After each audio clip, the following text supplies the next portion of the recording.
Hello दोस्तों, मैं हूं आपका होस्ट संतोष विनोद कुमार कुशवाहा। आज की इस वीडियो में हम prison break season 3 episode number 8 bang and burn की कहानी को आपके सामने एक्सप्लेन करने वाले हैं।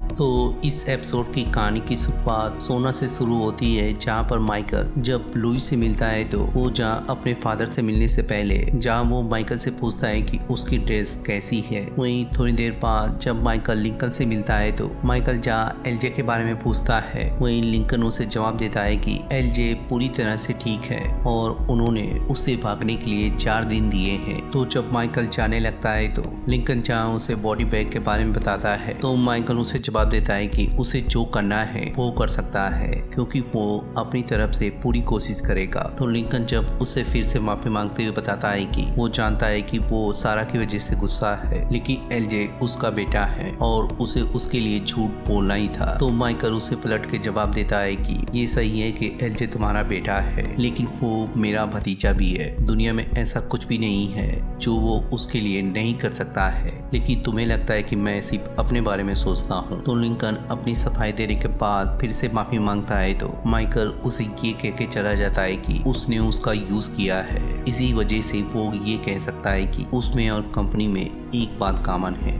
दोनों ही अपने फायदे के लिए उसे यूज कर रहे हैं। वहीं दूसरी तरफ जब सूजन अपने होटल के रूम में पहुंचती है तो जनरल अपने आदमियों के साथ वहां पे बैठा होता है। तो जब सूजन उसके पास जाती है तो जनरल जहां उसके फेलियर की बात करते हुए इस मसले को आज ही खत्म करने को बोलता है। तो सूजन जब उसे समझाने की कोशिश करती है तो जनरल उसे जानने की कोशिश करता है कि क्या उसने उसको गलत हायर किया है। तो सूजन जब ना में जवाब देकर उसे फिर से एडवाइस देते हुए बताती है कि उसे टाइम फ्रेम के बारे में फिर से सोचना पड़ेगा।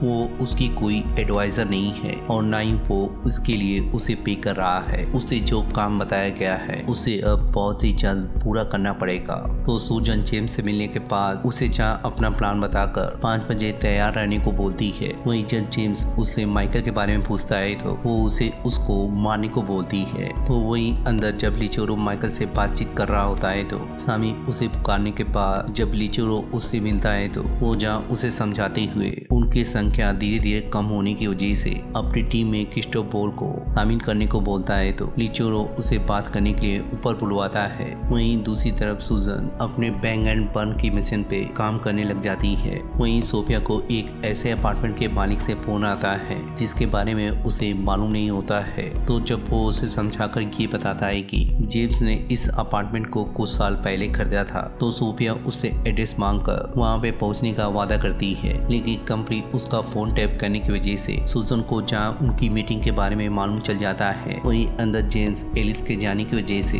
उसकी इंफॉर्मेशन को जला डालता है। तो जब माइकल उससे बातचीत करते हुए बताता है कि उसके पास अभी तक कोई प्लान नहीं है, तो जेम्स जहां उसके ऊपर भड़क कर वहां से निकल जाता है। वहीं ऊपर किसी कैदी से मिलकर एक हथियार खरीदता है। वहीं इधर जब एलिस के हालात ड्रग डाल लेने की वजह से खराब होने लगती है तो वो जॉन लैंग को अपनी प्रॉब्लम बताकर उससे जॉन ड्रग मंगवाता है। वहीं इधर सोना में टी बैग जहाँ माइकल को उसका मैसेज देता है। वहीं माइकल जब उसे खोल कर देखता है तो वो उसके कमरे के अंडरग्राउंड का मैप निकलता है। तो जब दोनों उसको फॉलो करते हुए वहां तक पहुंचते हैं तो उन्हें नीचे उतरने पर जहाँ दरवाजा लॉक मिलता है, वहीं जब जेम्स अपने खंजर को निकालकर उसे मारने ही वाला होता है कि लिचोरो वहाँ पे आकर उसके प्लान पर जहाँ पानी फेर देता है। वहीं लिचोरो दरवाजे को खोलकर जब अंदर ले जाकर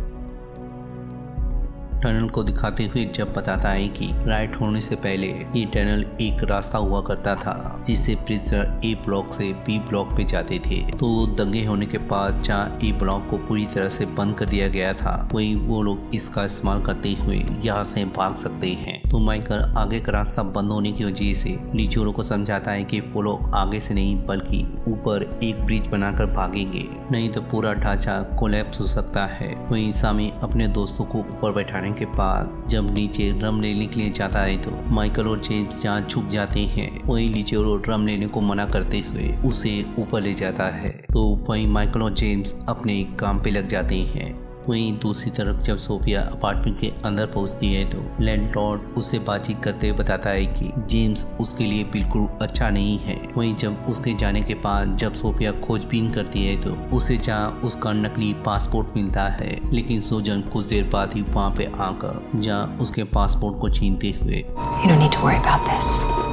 उसे समझाते हुए वार्निंग देती है कि अगर वो इसी तरह से छानबीन करती रहेगी तो उसे उसकी जिंदगी अपने हाथों से फिसलती हुई मिलेगी। वहीं दूसरी तरफ सालिस एलिस के हालात देखने के बाद उसे जहाँ अपना हुलिया ठीक करने को बोलता है, वहीं सूजन अपने ठिकाने पे पहुंचने के बाद जहाँ अपने प्लान को एक्टिवेट कर देती है। वहीं अंदर जब जेम्स टाइम करीब होने की वजह से जब माइकल से हवा खाने का बहाना बनाकर ऊपर जाने की कोशिश करता है तो माइकल उसे समझाने की कोशिश करता है कि अगर वो यहाँ पे नहीं रहता है तो वो कभी भी बाहर की हवा नहीं खा सकेगा। तो जेम्स जब उसे गुस्से में बताता है कि तुम समझ नहीं रहे हो, मुझे बाहर जाना ही पड़ेगा। तो जब माइकल उसे जानने की कोशिश करता है कि आखिर उसके दिमाग में क्या चल रहा है, तभी लिचोरो वहाँ पे आकर उनकी जहाँ प्रॉब्लम को दूर कर देता है।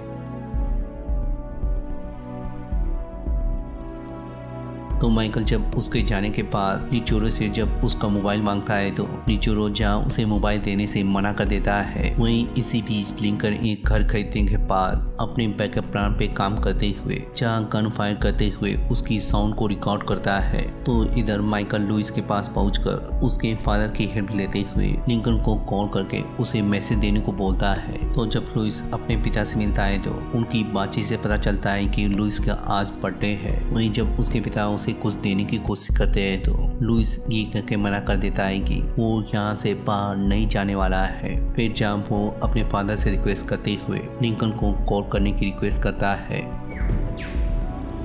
हैप्पी बर्थडे सन।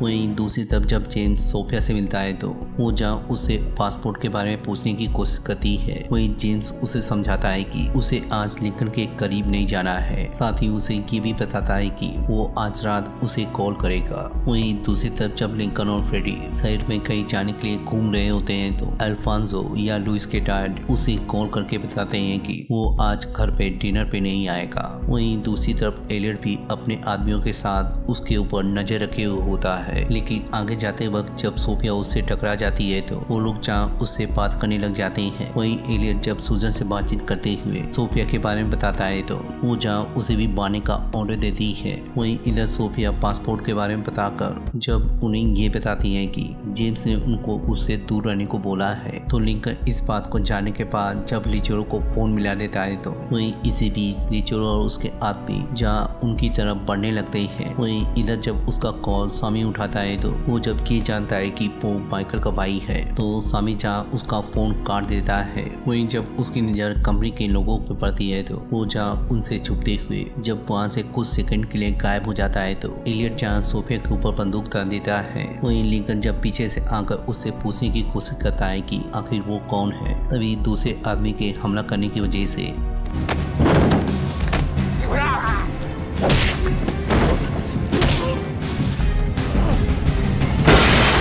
तो जब एलियट मौके का फायदा उठाते हुए सोफिया को गन पॉइंट पे ले लेता है तो एलियट उसके फेलियर के बारे में बताकर जब उसकी बंदूक को नीचे करने को बोलता है तो लिंकन जहाँ उसका काम तमाम कर डालता है।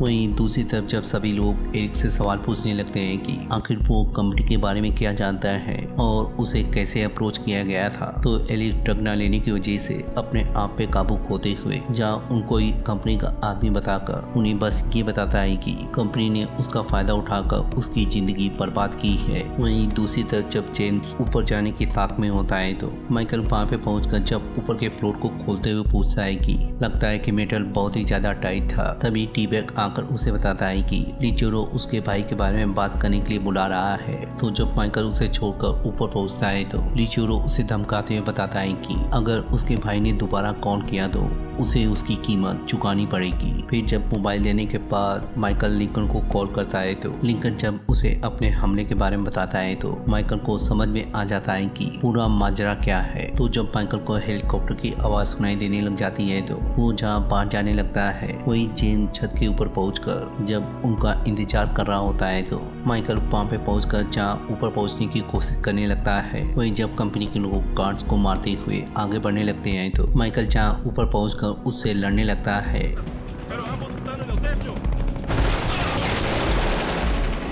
वही जेम्स जब उसके ऊपर भारी पड़ते हुए उसे जाम मारकर दूसरी तरफ गिरा देता है। वही जब रस्सी गिराने पर जब वो झूल जाता है तो माइकल भी उठकर उसे पकड़ लेता है। तो जब उनका एक हेलीकॉप्टर उनके ऊपर हमला करते हुए जब हैवी फायर होने की वजह से वहां से भाग जाता है तो वो लोग जब माइकल को मारने की कोशिश करते हैं तो उनका निशाना नहीं लगता है। वही जब गार्ड उनके ऊपर हमला करते हुए उसके एक आदमी को मार डालते हैं तो वो लोग भी उन्हें गिराकर वहां से भाग जाते हैं। तो नीचे गिरने के साथ ही जॉन जेम्स नीचे उतरकर अपने टी शर्ट को फेंककर जहाँ इकट्ठा होने के लिए चला जाता है। वही जब माइकल नीचे उतरकर अपने टी शर्ट को बदलने की कोशिश कर रहा होता है तो गार्ड्स वहाँ पे आकर जहाँ उसे फील्ड में ले जाते हैं।